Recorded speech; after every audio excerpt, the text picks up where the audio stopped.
Bonjour à tous, j'espère que vous allez bien. Aujourd'hui, on va parler de crise énergétique en Europe.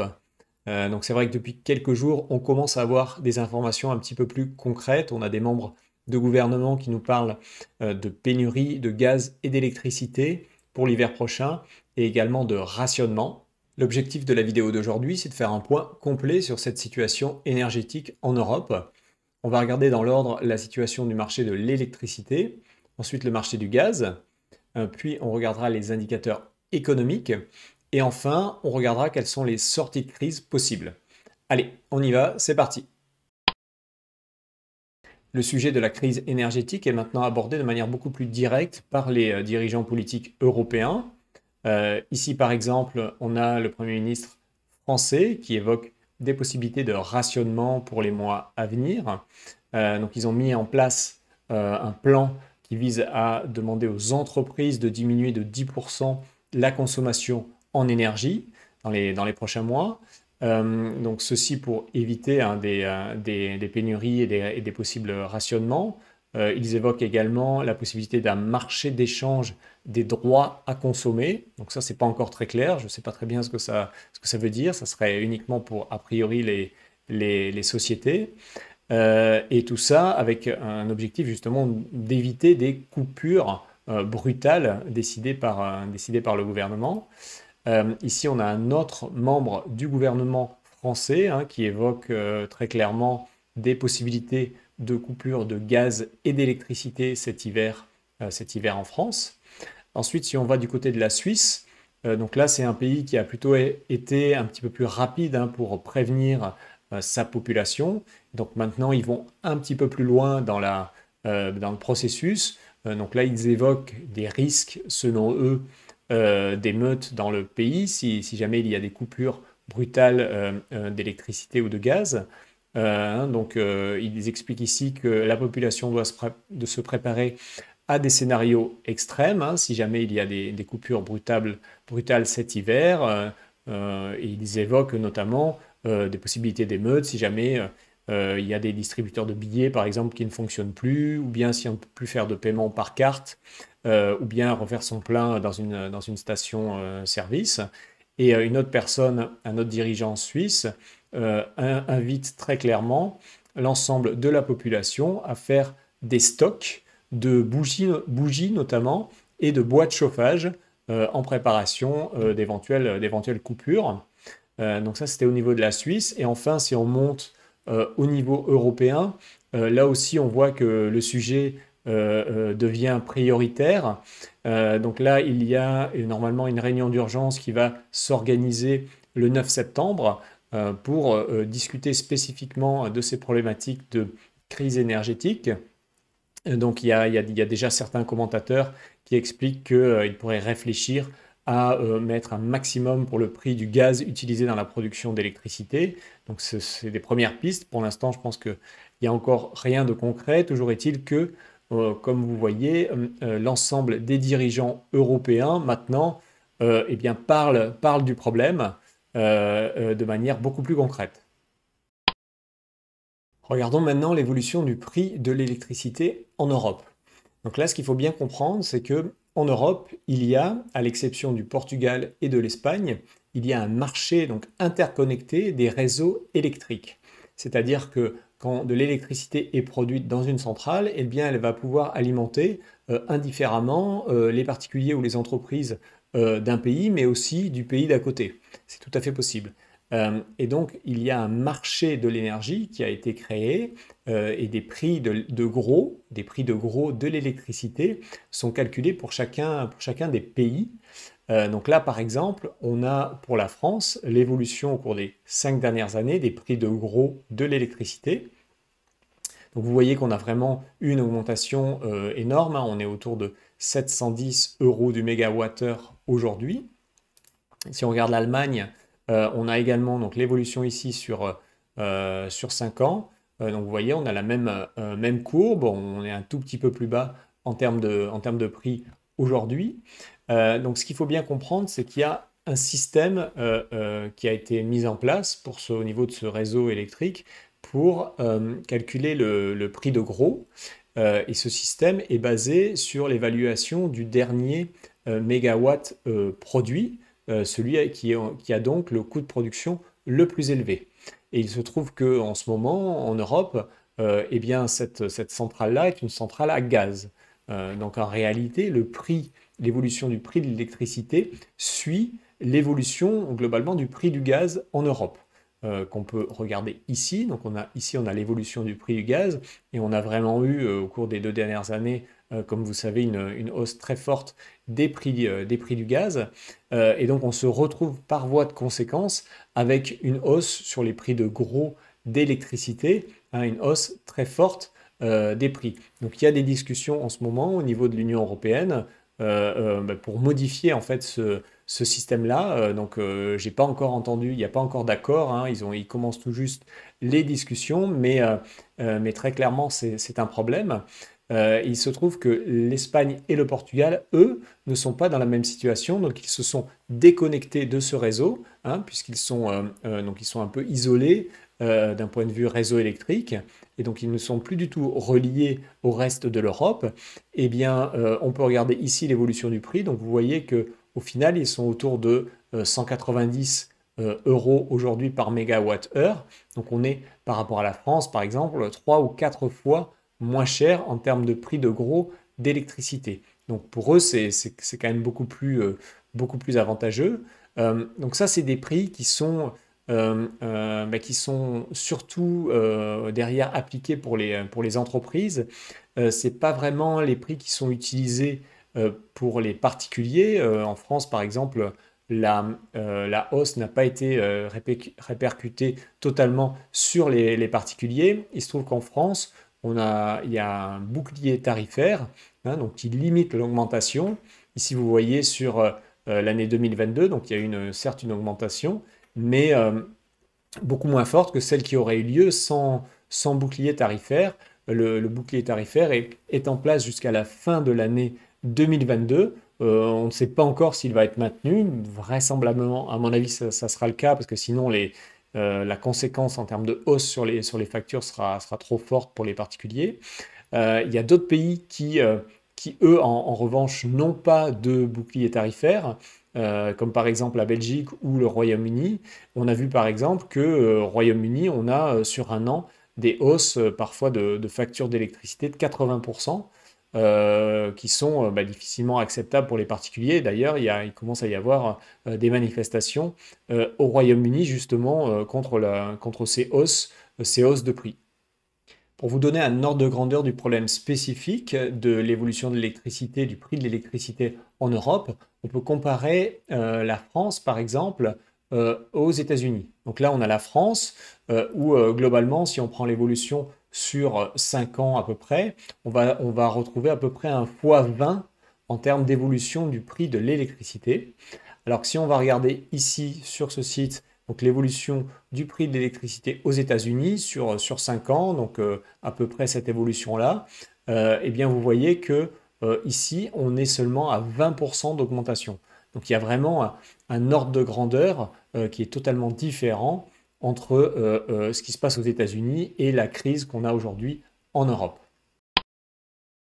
En ce qui concerne l'hydroélectricité, là aussi on a quelques mauvaises nouvelles. Donc en France par exemple, ici, on a une baisse de plus de 20% depuis le début de l'année, du fait de sécheresse, hein, de précipitations plus faibles cette année, qui n'ont pas permis de remplir suffisamment les réservoirs. C'est vrai que c'est une énergie très pratique, hein, parce qu'elle est pilotable et non intermittente. Voilà, mais cette année on en aura moins. L'hydroélectricité, normalement, en France, représente à peu près 12% de la production d'électricité. Du côté de la Norvège, on a aussi eu dans le domaine de l'hydroélectricité de mauvaises nouvelles. Donc là, ce qu'on a appris, c'est qu'ils envisageaient de suspendre leurs exportations d'électricité. Donc normalement, de manière structurelle, la Norvège est un très grand exportateur d'électricité. Mais là, du fait également, hein, de l'assèchement des bassins, eh bien, ils envisagent, hein, pour éviter une crise énergétique dans leur pays, ils envisagent de suspendre les exportations d'électricité. Normalement, ce qu'ils indiquent, c'est qu'ils doivent être autour de 60, à peu près 80% de taux de remplissage des lacs de retenue, alors qu'en ce moment, ils sont seulement à 68% à peu près. Voilà, donc c'est un niveau pour eux qui est exceptionnellement bas. Concernant la production d'électricité nucléaire, hein, donc on va prendre l'exemple de la France, puisque c'est elle qui a le parc nucléaire le plus important. Donc la France a créé son parc de centrales dans les années 1980 à peu près. C'était suite au premier choc pétrolier. Et donc on a eu une hausse, hein, de la production de ces centrales jusqu'à peu près au début des années 2000. Vous voyez ici qu'ensuite on a eu une stagnation à peu près, et à partir des années environ 2015, eh bien, on a une diminution de la production des centrales nucléaires en France. C'est vrai qu'il y a eu maintenant depuis plusieurs dizaines d'années pas d'investissement du tout, hein, pour créer de nouvelles centrales. Et en plus de ça, il y a eu quelques fermetures. Et il y a un plan de fermeture de centrales qui est en cours, même si très récemment le président français a dit qu'il souhaitait relancer la filière nucléaire. Néanmoins, pour l'instant, on est plutôt en phase de baisse en termes de quantité de production. Il s'ajoute à cela des problématiques de corrosion qui ont été identifiées sur certains réacteurs. On a 56 réacteurs nucléaires en France. Il y en a 12 sur lesquels on a des problématiques de corrosion. Et donc là, ce qui est indiqué, c'est que les réparations, donc sur les 12 réacteurs concernés, pourraient prendre plusieurs années. En plus de ça, on en a un certain nombre qui sont en maintenance. Et donc aujourd'hui, on a seulement 50% du parc nucléaire qui fonctionne. Donc on ne peut pas dire qu'on peut compter sur sur ce parc nucléaire, en tout cas en France, pour arriver à nous aider à passer cette crise énergétique. Certes, si on fait des investissements aujourd'hui pour relancer la filière nucléaire, c'est très bien, mais ça aura des impacts seulement à long terme pour créer de nouvelles centrales, par exemple. Il faut 5 ans, 10 ans, donc ça prend vraiment beaucoup de temps. C'est vrai qu'il y a quelques années, la France était un peu championne du monde, hein, dans le domaine de l'industrie nucléaire. Aujourd'hui, c'est plutôt la Chine qui a pris le relais, qui aujourd'hui investit beaucoup, qui crée beaucoup de centrales. Et donc, on risque de se retrouver dans les années à venir dans une situation où on devra eh bien, acheter cette technologie aux Chinois. Alors, je voudrais faire une remarque complémentaire par rapport au parc nucléaire français. Donc ici, vous avez le détail, hein, sur tout le parc nucléaire français qui est actuellement en service, avec ici la date de mise en service. Donc ce qu'on voit quand on regarde cette colonne, c'est que vraiment la plus grande partie ont été mis en service dans les années 80. Il y en a quelques-uns ici que j'ai notés dans les années 2000, quelques-uns ici dans les années 90. Dans les années 90 et 2000, c'est les plus récents, et je pense que si j'ai bien compris, c'est eux qui sont touchés par les problématiques de corrosion.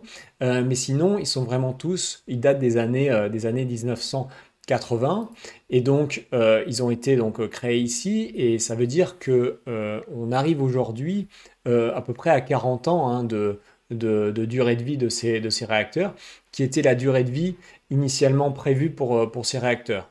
Alors peut-être qu'on peut arriver à les faire durer plus longtemps avec certaines opérations de maintenance, mais voilà, il faut bien comprendre qu'on arrive quand même peu à peu à la fin, et que si on veut relancer la filière nucléaire française, il faut véritablement construire de nouvelles centrales, ce qui va prendre plusieurs années. On va passer maintenant à l'analyse du marché du gaz en Europe, après avoir vu l'électricité. L'électricité, elle, ne représente en Europe qu'à peu près 40%, hein, de l'énergie consommée. Et donc pour le reste, on a notamment des tensions sur le marché du gaz. Donc ici, pour faire un point, d'abord en ce qui concerne le pipeline Nord Stream 1. Donc là, c'est un des principaux pipelines aujourd'hui qui relie la Russie et l'Europe, donc qui permet d'envoyer du gaz de la Russie vers l'Europe. Donc là, de nouveau, on a eu une annonce d'une période de 3 jours de maintenance, donc où les flux seront stoppés, a priori, ou extrêmement réduits, entre le 31 août et le 2 septembre. Donc la Russie explique que c'est pour des raisons de maintenance. Du côté européen et notamment allemand, on a l'impression que c'est plutôt un outil de négociation, hein. La Russie utilise le flux de gaz pour mettre la pression sur les Européens. Ensuite, l'autre mauvaise nouvelle qu'on a eue en ce qui concerne le gaz, c'est donc Gazprom a expliqué qu'ils allaient arrêter totalement les livraisons de gaz à la société de distribution de gaz Engie. Donc ceci parce que, d'après ce qu'ils disent, ils n'ont pas reçu totalement les paiements pour les livraisons qui ont été effectuées en juillet dernier. Donc je ne sais pas si c'est lié à une demande de paiement en rouble ou autre chose, mais en tout cas, voilà, on a de nouveau une annonce de ce type-là. Ensuite, pour continuer au niveau du stockage de gaz en Europe, donc là, ce qu'on voit, c'est que là, on est sur le site, hein, où on voit la liste des zones de stockage par pays. Donc on est quand même assez bien en termes de volume. On est au niveau européen de 80% de taux de remplissage pour le stockage de gaz. Alors il y a quand même certains pays, notamment la France, qui veulent arriver à 100% hein, d'ici 1 à 2 mois, avant véritablement le début de l'hiver. Donc ils n'y sont pas encore, mais disons que c'est plutôt bien en termes de taux de remplissage.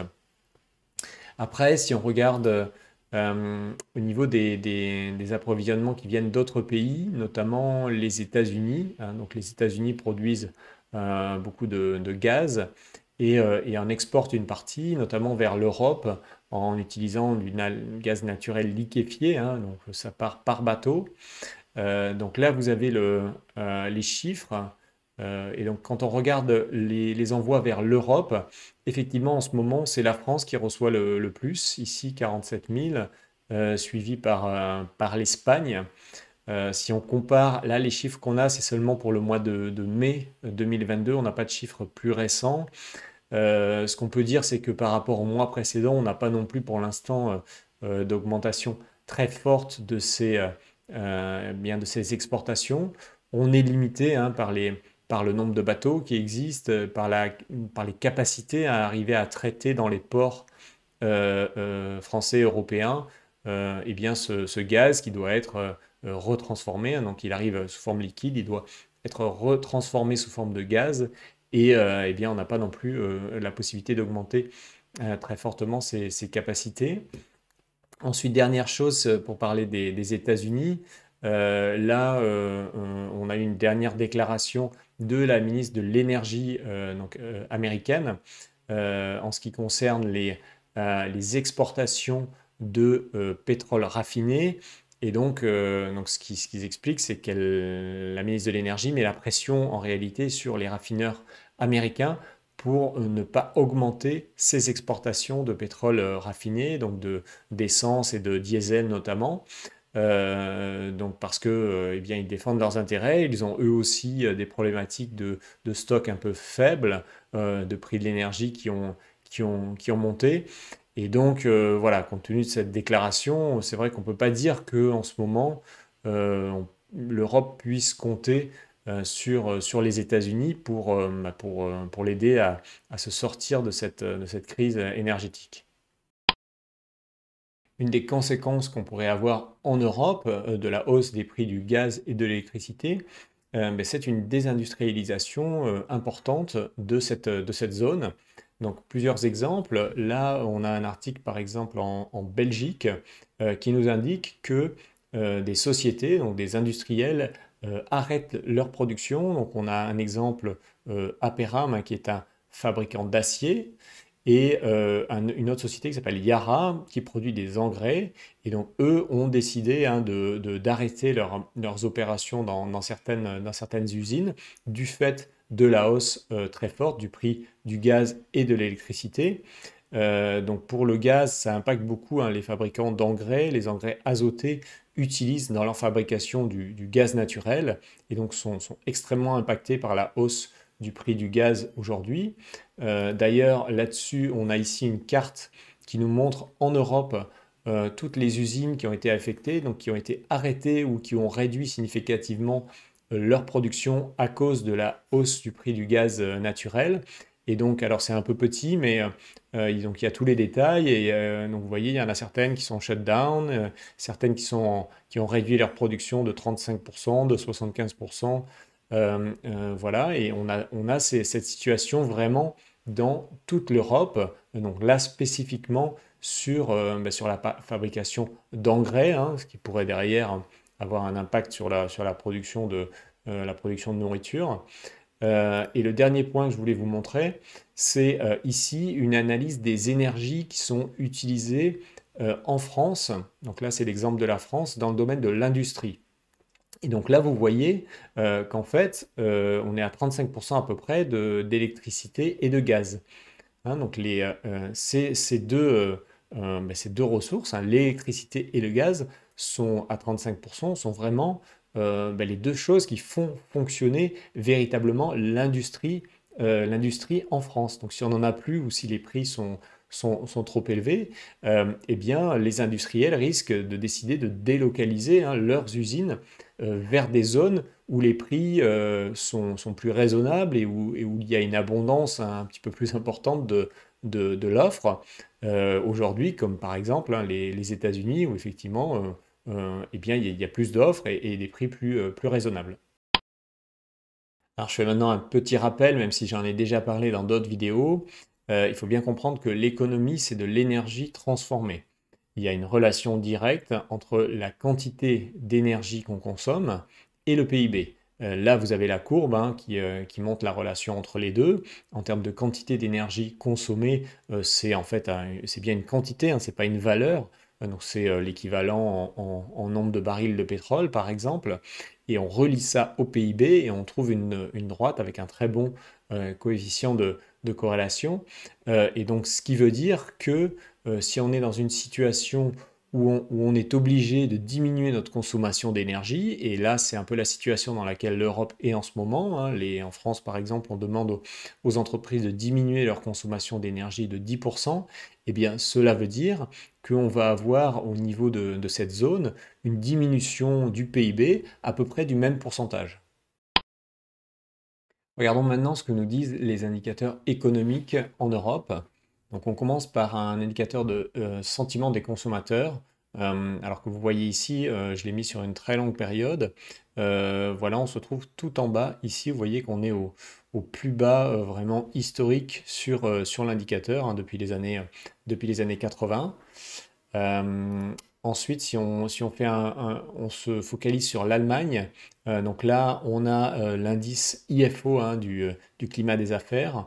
Donc là, on est dans une tendance fortement baissière. On n'a pas atteint encore, hein, bien sûr, les niveaux qu'on avait pu atteindre pendant la grande crise financière ici ou pendant la pandémie. Mais voilà, sinon, si en dehors de ça, c'est vrai on est quasiment au plus bas sur cet indicateur. Si maintenant on regarde l'intégralité de l'eurozone, et donc on regarde cet indice S&P, donc uniquement l'indice manufacturier, donc là on vient tout juste de passer en dessous des 50. Hein. Donc vous voyez ici, voilà, on est dans une phase de forte baisse. On est au plus bas en France, en Allemagne, en Italie, en Espagne sur à peu près les 25 derniers mois. Et si on additionne la partie service, donc là on a l'indice composite, et bien là aussi on vient tout juste de passer en dessous des 50. Voilà, on se trouve ici. Donc on est dans une tendance baissière. Pour l'Allemagne, on est au plus bas sur les 25 derniers mois. Ce qu'on peut dire en résumé pour ces indicateurs économiques, c'est que comme on passe en dessous de 50, on a vraiment un indicateur avancé d'entrée en récession pour l'ensemble de la zone euro. Maintenant, si on regarde la monnaie, donc là, l'indice qu'il faut regarder, hein, c'est le spread de taux entre, alors là, j'ai pris l'Italie, les taux italiens à 10 ans et les taux allemands à 10 ans. Donc là, on est reparti en hausse depuis le début de l'année, hein, 2022 à peu près. On se trouve à 230 points de base à peu près, donc c'est pas encore très inquiétant. Voilà, ça sera à surveiller, mais la tendance est plutôt haussière. Et l'autre indicateur de stabilité de la zone euro, c'est bien sûr les balances Target 2. Donc là, notamment eh bien, en Italie, ce qu'on remarque, c'est quand même un creusement, hein, des balances, hein, du déficit de la balance italienne ici au cours des derniers mois. Hein. Il y a une accélération. C'est pas aussi fort que les accélérations qu'on avait pu avoir notamment au moment de la crise de l'euro ici en 2010-2011. Donc là aussi, ce sera à surveiller. Alors, je voulais faire un point également sur la balance commerciale de la zone euro, parce que c'est vrai que les évolutions qu'on a eues sur le marché de l'énergie ont créé vraiment des mouvements assez importants au niveau des balances commerciales. Donc là, on a une étude de Natixis qui fait le point sur, au niveau de la zone euro, sur l'évolution de la balance commerciale. On a à la fois les biens d'un côté et puis une courbe avec les biens et services, mais l'évolution est la même. Donc vous voyez que depuis quelques mois, voire quelques trimestres, on a vraiment eu une évolution majeure. Donc pour reprendre, à partir des années à peu près 2012, on a eu au niveau de la zone euro vraiment une balance commerciale qui était structurellement très positive. C'était notamment dû eh bien, aux très fortes exportations de l'Allemagne. Et c'est vrai que là, notamment sous l'effet de la hausse des prix de l'énergie, eh bien, on a un basculement et on a une balance qui devient maintenant très fortement négative. Et donc dans l'étude, ce qu'ils essaient de voir, c'est ils essaient de faire le parallèle un petit peu avec l'évolution de la balance commerciale d'autres pays, et là notamment de pays comme la Russie et les pays de l'OPEP, qui sont donc les pays qui bénéficient beaucoup de la hausse du prix de l'énergie, qui sont fortement exportateurs de gaz, de pétrole, de matières premières aussi. Et donc on voit bien ici, quand on fait le parallèle, que en même temps qu'on a la baisse, hein, très forte de la balance commerciale de la zone euro, eh bien on a une hausse très très forte de la balance commerciale biens et services pour la Russie et les pays de l'OPEP. Donc voilà, en fait, il y a un transfert, hein, de richesse. Donc ça, très concrètement, ça veut dire quoi? Ça veut dire que on a une zone euro qui s'appauvrit. Ce basculement en déficit a tendance à affaiblir la monnaie, hein, l'euro. Et d'un autre côté, il y a un autre changement majeur qui est en train de s'opérer, c'est que pendant toute la phase où la zone euro faisait massivement des excédents, eh bien, on observait que en moyenne, une grosse partie de ces excédents étaient placés dans des bons du trésor américains, perçus comme très sûrs par les Européens. Et donc maintenant, ils vont plus avoir autant d'excédents, donc ils vont plus avoir cet argent à placer. Et c'est au contraire mais des pays comme la Russie et des pays de l'OPEP qui vont devoir maintenant placer ces excédents dans certains actifs. Et c'est vrai qu'on peut se demander si, bah, s'ils vont continuer à placer aussi dans des bons du trésor américain. C'est une option, mais moi je pense qu'il est plus probable qu'ils diminuent un peu ces investissements dans des bons du trésor américain et essaient de trouver d'une façon ou d'une autre eh bien des nouveaux types d'actifs. Et donc les États-Unis auront plus de mal, hein, à monétiser leur déficit. Donc c'est quand même un changement majeur qui pourrait avoir des conséquences à terme sur eh bien, l'équilibre aujourd'hui qu'on a du système monétaire international. Faisons un point maintenant sur l'inflation. Donc si on regarde l'évolution des prix à la consommation, on a ici une illustration pour l'ensemble de l'Europe. Donc vous voyez qu'en moyenne, on est autour de 10% sur un rythme annuel, hein, de 10% d'inflation, avec de fortes disparités. Donc on monte, hein, jusqu'à 23% en Estonie, alors qu'en Suisse, on est seulement à 3,3%, Maintenant, la Suisse a toujours été historiquement, hein, a toujours eu, depuis de nombreuses années, une inflation beaucoup plus basse que les autres pays européens. Donc ça, c'est pas surprenant. Ce qui est un peu plus surprenant quand même, c'est le cas de la France, qui apparaît seulement ici à 6,8%. C'est vrai que c'est un peu surprenant. Je comprends que la Norvège, qui elle a des ressources gazières et pétrolières, est moins impactée par la hausse des prix de l'énergie. En revanche, la France, c'est un peu surprenant. Peut-être que c'est lié au parc nucléaire français qui génère de l'électricité moins chère. Je ne sais pas. Voilà, je suis quand même un peu surpris par ce chiffre. Mais en moyenne, on est quand même sur des rythmes très élevés. Les derniers chiffres qu'on a ne laissent pas apparaître une baisse de l'inflation pour l'instant. On avait eu l'impression dans les derniers mois là, donc si je zoome, on avait l'impression qu'en juin et juillet ça se calmait un peu, mais en fait non, c'est reparti de nouveau au mois d'août. Et donc ça, c'est les prix à la consommation, mais c'est vrai que ce qui est plus impressionnant, c'est les prix à la production. Donc là, c'est vraiment les prix qui sont supportés par les industriels. Donc là, on est par exemple sur l'Allemagne et on est à des rythmes de croissance annuelle des prix, donc de ces prix-là à la production, de aujourd'hui 37%. C'est vraiment colossal.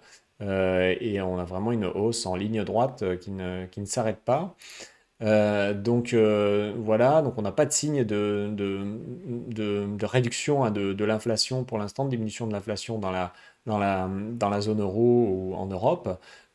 Et donc là, la Banque Centrale Européenne s'apprête à relever ses taux. Ce qui est indiqué, c'est qu'il y a un scénario quand même hein, de récession au moins technique de la zone euro qui devient de plus en plus crédible. Si on regarde maintenant l'évolution de la valeur de l'euro, de la monnaie, donc là je vous ai mis un graphique où vous pouvez voir l'évolution de l'euro par rapport au dollar, hein. On mesure la valeur de l'euro encore par rapport au dollar, qui est la seule monnaie de référence mondiale. Donc là, vous l'avez depuis les années 2008 à peu près, et vous voyez que bon, on a une longue tendance baissière hein, sur l'euro. On est aujourd'hui quasiment à parité avec le dollar. On est au point le plus bas hein, par rapport sur cette période depuis 2008, en tendance fortement baissière là au cours eh bien, des 2 dernières années. Et donc c'est vrai que si on compare ça de l'autre côté à l'évolution de la valeur du dollar, donc la valeur du dollar, lui, se mesure avec l'indice qu'on appelle le DXY. Donc vous pouvez le voir ici, à peu près sur la même période.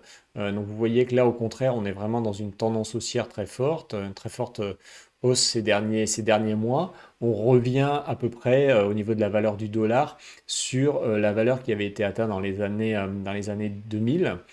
Donc c'est vrai qu'il y a eu beaucoup, comme on dit, de débasement monétaire aux États-Unis, c'est-à-dire d'impression de monnaie hein, et d'augmentation de la quantité de monnaie via les rachats par la Banque centrale américaine. Mais en réalité, les autres pays ont fait aussi, hein, ont pris ce type de mesures. En Europe aussi, hein, il y a eu une augmentation, il y a eu de l'impression monétaire hein, de manière très forte. Et in fine, mais c'est vrai que c'est toujours le dollar américain qui reste la monnaie, la seule monnaie de réserve mondiale. Et donc, ce qui est embêtant avec cette situation de baisse de l'euro, c'est qu'on peut se retrouver dans une situation où on va avoir ce qu'on appelle de l'inflation importée, c'est-à-dire que, eh bien, une baisse de la valeur de l'euro, notamment par rapport au dollar, va renchérir les importations, puisque pour une grande partie, comme c'est la monnaie de réserve mondiale, eh bien, ces importations sont libellées en dollars. Donc on doit payer plus cher, ce qui génère plus d'inflation. Et donc on a une dégradation de la balance commerciale et ce qui entraîne de nouveau une baisse de la valeur de l'euro. Donc là, il y a une espèce de cercle un peu vicieux qui pourrait se déclencher et continuer à faire baisser la valeur de la monnaie. Au niveau des banques centrales, hein, donc si on regarde l'évolution de leur bilan, vous pouvez voir ici, on voit très clairement un comportement plus restrictif, hein, des politiques plus restrictives de ces différentes banques centrales.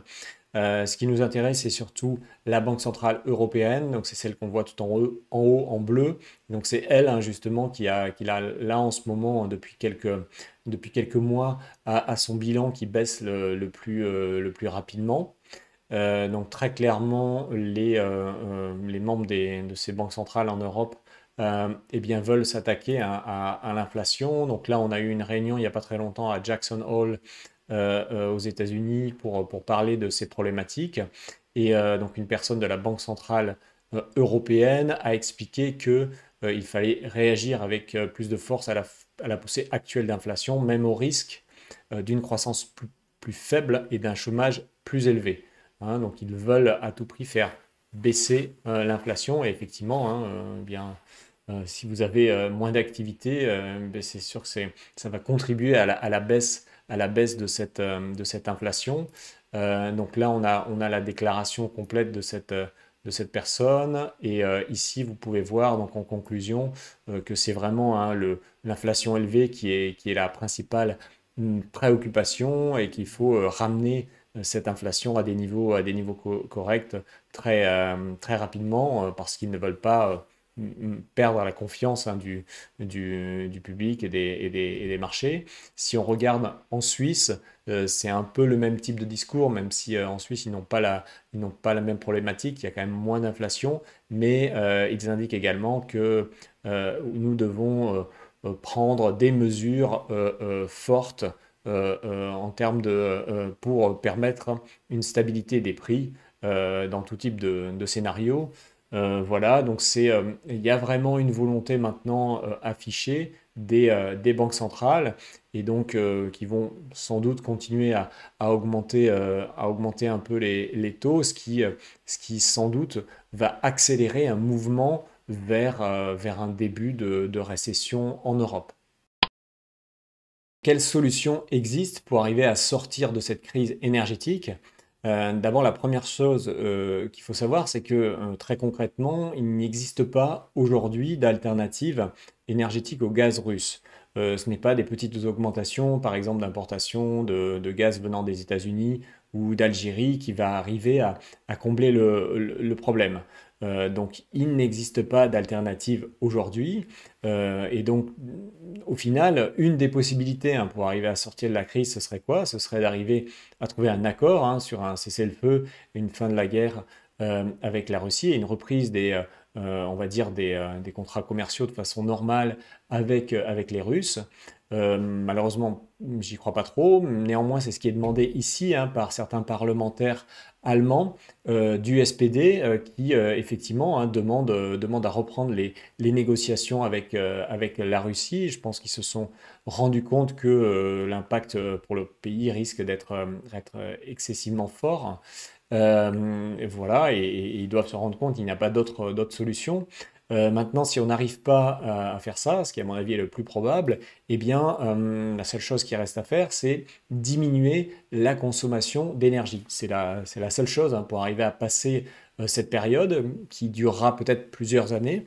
Donc là, il y a une estimation qui a été faite pour essayer de voir justement quelle serait l'ampleur de cette diminution de consommation d'énergie. Là, on parle de l'énergie primaire. Et donc cette étude, elle a fait trois calculs, une moyenne de la variation de consommation sur 10 ans, donc on voit qu'on est en légère baisse, ici 1%. Ensuite en gris, on a au cours des dernières années passées, eh bien, la pire diminution, la plus forte diminution de consommation d'énergie. Donc en fait ça correspond ici pour la France à la période de la pandémie, hein, donc période pendant laquelle beaucoup de gens étaient enfermés chez eux et ne sortaient pas. Donc pendant cette période-là, par exemple en France, on a eu une baisse de la consommation d'énergie primaire de 10%. Et donc là, compte tenu des évaluations, des besoins de diminuer de 15% les consommations en gaz, d'après ce qui nous a été dit, pour passer correctement l'hiver, eh bien cela correspondrait à une baisse de consommation d'énergie primaire de 12%. C'est-à-dire, en tout cas pour la France, d'une diminution encore plus forte que eh bien, la baisse qu'il y a eu pendant la pandémie quand tout le monde était enfermé. Donc, effectivement, ça paraît être une période quand même excessivement difficile à passer, puisqu'il faudra réduire énormément notre consommation en énergie. En conclusion, on a vu qu'il y a énormément d'indicateurs qui nous montrent qu'on va vers une récession, potentiellement une récession forte en Europe. Quand on a une récession forte sur un marché, on peut avoir des baisses, hein, notamment sur le marché actions assez fortes. Donc regardons où on en est aujourd'hui en termes de valorisation, hein, sur les actions en Europe. Donc là, si on regarde les PER moyens, vous avez l'Europe ici en orange avec les États-Unis pour comparer en bleu. Donc on est toujours à peu près aux États-Unis autour de 30, alors qu'on est autour de 20, 21 en Europe. Donc on est nettement plus bas en Europe, mais on n'est pas non plus à des niveaux totalement bradés. Euh, à mon avis, il faut faire encore attention. Maintenant, on va regarder sur plusieurs pays européens. Alors j'ai affiché ici plusieurs pays européens. Donc on a la France, la Pologne, la Suisse, l'Italie, l'Espagne, le Royaume-Uni et l'Allemagne.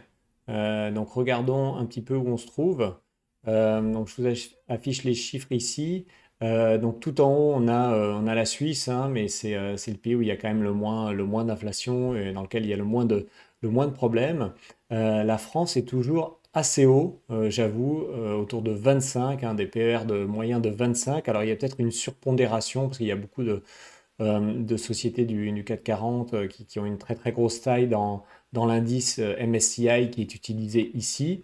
Néanmoins, ça reste quand même très élevé, je trouve, à 25. Et ensuite, on est déjà plus bas, on est autour de 17 en Allemagne, 19 en Italie et en Espagne autour de 15, 17 au UK. Il y a seulement en Pologne où on est beaucoup plus bas, autour de 8. Donc en fait, c'est le seul marché, hein, la Pologne, où on est sur des multiples de PER qui sont à peu près, à mon avis, raisonnables ou un peu, ou on va dire, de bon marché. Mais c'est vrai que, attention, à mon avis, sur la France, il y a encore des multiples qui sont assez élevés. Personnellement, ce que je fais dans ce genre de situation où on a un risque quand même de baisse encore forte sur les marchés actions, je garde des sociétés qui ont beaucoup de cash, hein, qui sont pas peu endettées, qui ont des multiples de valorisation assez attractifs encore, qui versent des dividendes assez élevés. Quand je dis assez élevés, c'est supérieur à 5, 6 ou 7%. Et également, je vais essayer d'éviter des sociétés dont l'intégralité de l'activité est basée en Europe, avec des productions, des centres de production en Europe et des ventes uniquement en Europe. Voilà, je pense qu'il vaut mieux privilégier des sociétés qui sont fortement internationalisées, hein, éventuellement basées en Europe, mais fortement internationalisées, avec beaucoup à la fois de centres de production en dehors de l'Europe et aussi une partie significative du chiffre d'affaires en dehors de l'Europe. Merci beaucoup pour votre attention. Encore une fois, si vous aimez mes vidéos, abonnez-vous, mettez un pouce vers le haut. Ça m'aide vraiment beaucoup à faire connaître la chaîne. À bientôt. Ciao.